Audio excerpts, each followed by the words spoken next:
Hello friends, how are you? Please subscribe my channel for daily new update. Singer Michael Ball has addressed the scandal surrounding a charity set up in Captain Sir Tom Moore's honor, saying he is disappointed by a report that found it was mismanaged. Ball sang with the late veteran on his charity single, You'll Never Walk Alone, which raised funds for NHS charities together during the pandemic. Appearing on ITV's Good Morning Britain, the 62-year-old said it was almost like I don't want to talk about my association, after it was found that Captain Tom's family repeatedly benefited from the Captain Tom Foundation. A damning report published this week found that Captain Tom's daughter Hannah Ingram Moore and her husband, Colin, had allowed the public to understandably feel misled after sales from the Second World War veteran's autobiography were not donated to the charity.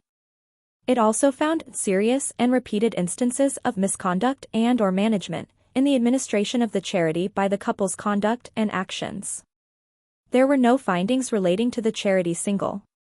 When asked about his reaction to the report, Ball said he was disappointed, and if you take yourself back to what was happening during that time, I'm doing my radio show on Radio 2, just come back with COVID, we don't know what's going to occur.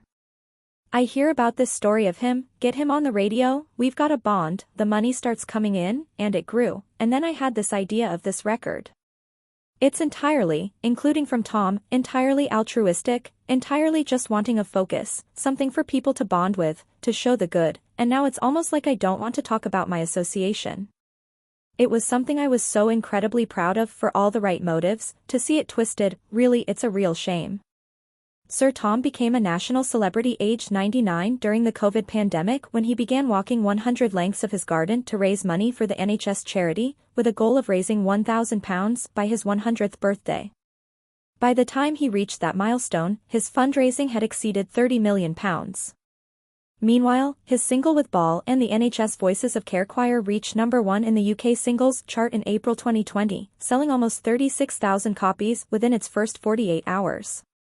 After Sir Tom died in February 2021, aged 100, the song was used at his funeral service. Ingram Moore and her husband have now been disqualified from serving as charity trustees. The family have said they dispute the report's findings, saying the report has taken a serious toll on their health, unfairly tarnishing their name. Findings of the report included a misleading implication that donations from book sales would go to the foundation, when proceeds of a £1.4 million book deal were instead paid to the family company Club Nook. The business secretary has said he is sympathetic to an amendment seeking to extend bereavement entitlement for miscarriages before 24 weeks but could not yet commit to supporting it. He said there might be a better mechanism to take it forward than the Employment Rights Bill, which the Women and Equalities Committee has said it intends to put forward an amendment to. Since April 2020, employees can be eligible for statutory parental bereavement leave and pay if there is a stillbirth after 24 weeks of pregnancy, but there is no specific leave for a pre-24-week loss in the form of miscarriage. The committee, chaired by Luton North MP Sarah Owen, is seeking to make the 2-week leave period available to those bereaved as a result of pre-24-week pregnancy loss. Jonathan Reynolds told ITV's Good Morning Britain, I know how important this is. Like a lot of people, I've had some experience of this myself. It's very, very difficult, and of course, the campaign being put forward there, I'm sympathetic to what they're trying to achieve. I haven't seen the amendment yet because the report stage hasn't been scheduled, and then we'll be able to get that. I've got to balance the rights in that bill against the overall burdens on business. The Employment Rights Bill includes a new right to bereavement leave from the first day of a job. Mr. Reynolds said he would work to try to deliver the change on bereavement entitlement for pregnancy loss and engage with the amendment once he sees it. He suggested the upcoming Equality Bill might be a better way to enact the change. There might be a better mechanism to take this forward, but I understand the very good motivation on the personal experiences that have driven that campaign. The committee said it is estimated that more than 1 in 5 pregnancies end before 24 weeks, with between 10% and 20% of pregnancies ending in the first 12 weeks, known as early miscarriage.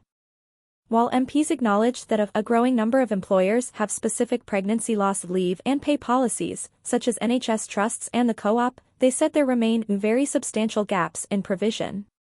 Labour MP Ms. Owen said she was not prepared for the shock of miscarrying when it happened to her and that she legally had to take sick leave. The case for a minimum standard in law is overwhelming. A period of paid leave should be available to all women and partners who experience a pre-24-week pregnancy loss. It's time to include bereavement leave for workers who miscarry in new employment rights laws, she said. There might be a better mechanism to take this forward, but I understand the very good motivation on the personal experiences that have driven that campaign. The committee said it is estimated that more than 1 in 5 pregnancies end before 24 weeks, with between 10% and 20% of pregnancies ending in the first 12 weeks, known as early miscarriage. While MPs acknowledged that a growing number of employers have specific pregnancy loss leave and pay policies, such as NHS trusts and the co-op, they said there remain very substantial gaps in provision. Labour MP Ms. Owen said she was not prepared for the shock of miscarrying when it happened to her and that she legally had to take sick leave. The case for a minimum standard in law is overwhelming. A period of paid leave should be available to all women and partners who experience a pre-24-week pregnancy loss. It's time to include bereavement leave for workers who miscarry in new employment rights laws, she said.